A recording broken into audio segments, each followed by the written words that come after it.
ஆண்டவர் இரட்சகருமாக இயேசுவின் இனிதான நாமத்தினால் இந்த ஏப்ரல் மாதத்திலே உங்களை வாழ்த்துவதில் மிகுந்த சந்தோஷம் அடைகிறேன். கர்த்தர் கிருபையா இந்த புதிய மாதத்தை காணும்படியான பாக்கியத்தை கொடுத்தார். யுத்தங்களும் யுத்தத்தின் செய்திகளும் எங்கு பார்த்தாலும் பதற்றங்களும் நிறைந்த இந்த நாட்கள்ல கர்த்தர் பத்திரமாய் கிருபை நிமித்தமாய் காத்து வருகிறார். இந்த நாளிலும் கூட வேதத்திலிருந்து வசனத்தை வாசித்து நாம் தியானித்து ஜெபிக்க போகிறோம். ஏசாயா தீர்க்கதரிசியின் புஸ்தகம் 41 அதிகாரம் 13 வசனத்தை நான் வாசிக்கிறேன். உன் தேவனாயிருக்கிற கர்த்தராகிய நான் உன் வலதுகையை பிடித்து பயப்படாதே, நான் உனக்கு துணை நிற்கிறேன் என்று சொல்லுகிறேன். பாருங்கள், ஆண்டவர் எவ்வளவு அருமையாக தைரியம் கொடுக்கிறார். வலதுகையை பிடித்து பயப்படாது என்று சொல்வதோடு மட்டுமல்ல, நான் உனக்கு துணை நிற்கிறேன். இந்த மாதம் ஆண்டவர் நமக்கு துணை நிற்கிற மாதம்.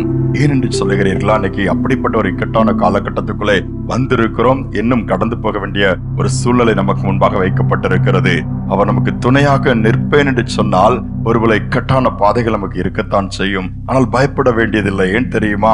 அவரே பயப்படாது என்று சொல்லி இருக்கிறார். வானத்தையும் பூமியும் சகலத்தையும் சிருஷ்டித்த சர்வ வல்லவர் நம்மோடு கூட இருக்கிறபடியினாலே சோர்ந்து போகாமல், என்ன செய்வதென்று சொல்லி தவித்துக் கொண்டிருக்காமல், பதறாமல், வேதனையோடு கூட புலம்பிக் கொண்டிருக்காமல், வலதையை பிடித்து தைரியம் கொடுத்து துணை நிற்கிறேன் என்று சொன்ன தேவனை சார்ந்து கொள்ள கற்றுக்கொள்ளுவோம். வேதத்திலே பழைய ஏற்பாட்டு காலத்திலே 2 நாளாகமத்தின் புஸ்தகத்திலே 14 அதிகாரம் வாசிப்பில் என்று சொன்னால், ஆசா என்கிற ஒரு யூதாவின் ராஜா, அவனுடைய நாட்களிலே 11 வசனம் சொல்லுகிறது, அவன் ஒரு விசேஷமான ஒரு விண்ணப்பத்தை ஏறெடுக்கிறான். ஏனென்றால் முந்தின வசனத்தில் பார்க்கும் பொழுது எத்தியோப்பியனாகிய சேரான் சொல்லப்பட்டிருக்கிறது.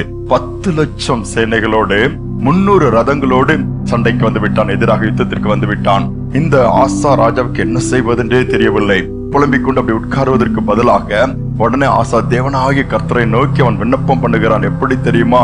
பலன் உள்ளவருக்காயிலும் பலன் அற்றவருக்காயிலும் உதவி செய்கிறது நமக்கு லேசான காரியம் என்று சொன்ன வார்த்தையின்படியே அந்த வார்த்தையை அப்படியே வைத்து சொல்வதோடு மட்டுமல்ல, கர்த்தாவே எங்களுக்கு துணை செய்யும் என்று சொல்லுகிறார்.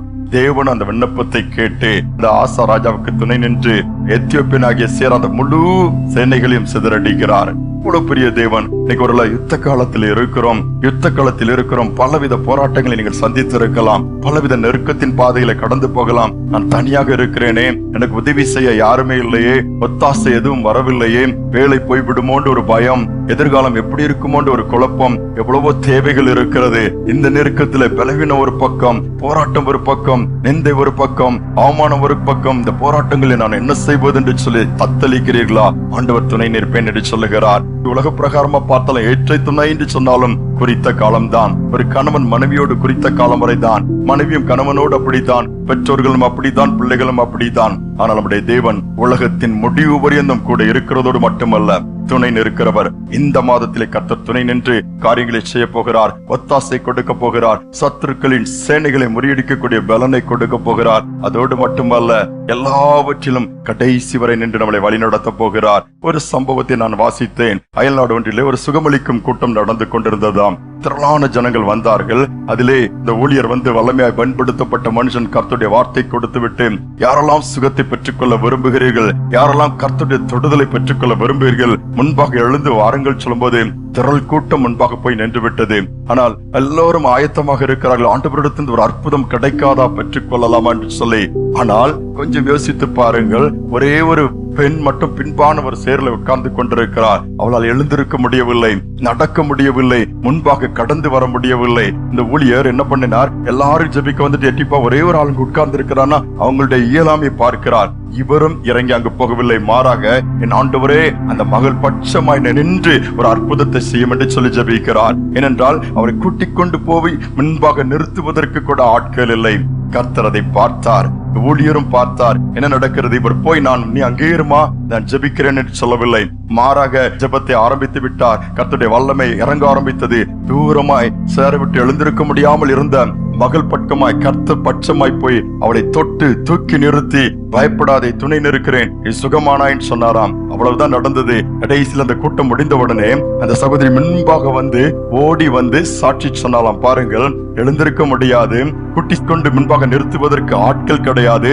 கர்த்தர் தொட்டார், எல்லோரும் சுகம் வேண்டும் என்று சொல்லி முன்பாக வந்தார்கள். இந்த சகோதரியோ கர்த்தரின் பட்சமாய் துணை நின்றனை சுகமாக்கி விட்டார் என்று சொல்லி முன்பாக சாட்சி கொடுத்தாலாம். எத்தனை மேன்மையான எத்தனை மகிமையான, எத்தனை வல்லமையான தேவனை நாம் பெற்றிருக்கிறோம். எதை குறித்தும் கவலைப்பட வேண்டாம். தன்னந்தனியாக விடப்பட்டு விட்ட சூழ்நிலை வரும் பொழுதும் துணை நிற்கிற கர்த்தர் நமக்கு உண்டு என்பதை புரிந்து கொள்வோம், அறிந்து கொள்வோம். அதை நம்பி அவரை சார்ந்து கொள்ளும் பொழுது அற்புதங்கள் நடக்கும். தாழ்த்தி ஆண்டவர் கையில் கொடுத்து ஜெபிப்போமா. எங்கள் அன்பின் தகப்பனே, புதிய மாதத்திற்குள் வந்திருக்கிறோம். இந்த மாதத்தில் ஒவ்வொரு நாளும் உம்முடைய துணையை நாடி இருக்கிறோம் அப்பா. நீர்தான் எங்களோடு கூட கடைசி வரை வருகிறவர். எப்பொழுதும் எங்களோடு இருக்க உம்மால் முடியும் அப்பா. நீர் இந்த நாளிலும் இதை கேட்டுக்கொண்டிருக்கிற ஒவ்வொரு பிள்ளைகளும் துணை நிற்கும்படி ஜெபிக்கிறேன். வலதுகையை பிடிச்சு தைரியம் கொடுங்க. இந்த மாதம் எப்படி இருக்குமோ தெரியலையே, என்ன பண்ணுவேனோ தெரியலையே, எல்லா பக்கமும் கதவுகள் அடைப்பட்டு விட்டதே, என்ன செய்யன்னு தெரியாமல் போராடி கொண்டிருக்கிற நிலைமையில் உடைய பிள்ளைகள் இருந்தாலும் நீ துணை நின்று முன் சென்று வாசல்களை திறந்து தடைகளை உடைத்து அற்புதங்களை பெற்றுக் கொள்கிற மாதமாய், எல்லாவற்றிலும் குறைவுகளை நிறைவாக்குகிற மாதமாய், வெள்ளப்படுத்துகிற ஒரு மாதமாய் மாற்றிக் கொடுப்பீராக. யுத்தங்கள் ஓயட்டும் அப்பா. நன்மை உண்டாகும்படியா நினைத்தருளுங்க. வண்ணாந்தரத்திலே வழியை உண்டாக்குகிற தேவன், அவாந்தரங்களில் ஆறுகளை புரண்டோட செய்கிற தேவன், இந்த மாதத்திலும் ஒவ்வொருடைய வாழ்க்கையிலும் மகிமையான காரியங்களை செய்யும்படியா தாழ்த்தி ஒப்புக் கொடுக்கிறேன். இரே மகிமைப்படுவீராக. துதி கன மகிமை எல்லாவற்றையும் உமக்கு செலுத்துகிறேன். மீட்பர் இயேசுவின் நாமத்தில் பிதாவே, ஆமேன் ஆமேன். கர்த்தர் ஒவ்வொரு ஆசீர்வதிப்பாராக. நமது நியூ கவர்னன்ஸ் ஸ்டோன் மினிஸ்ட்ரி சேனலை லைக் பண்ணுங்க, ஷேர் பண்ணுங்க, கமெண்ட் பண்ணுங்க, சப்ஸ்கிரைப் பண்ண மறக்காதீங்க. அப்படியே பக்கத்துல இருக்கிற பெல் ஐக்கானை கிளிக் பண்ணி ஆல்ன்ற ஆப்ஷனை கொடுத்துக்கோங்க. அப்பதான் நாம போடக்கூடியதான வீடியோஸ் எல்லாமே டெய்லி உங்களுக்கு நோட்டிபிகேஷன்ல வரும். God bless you.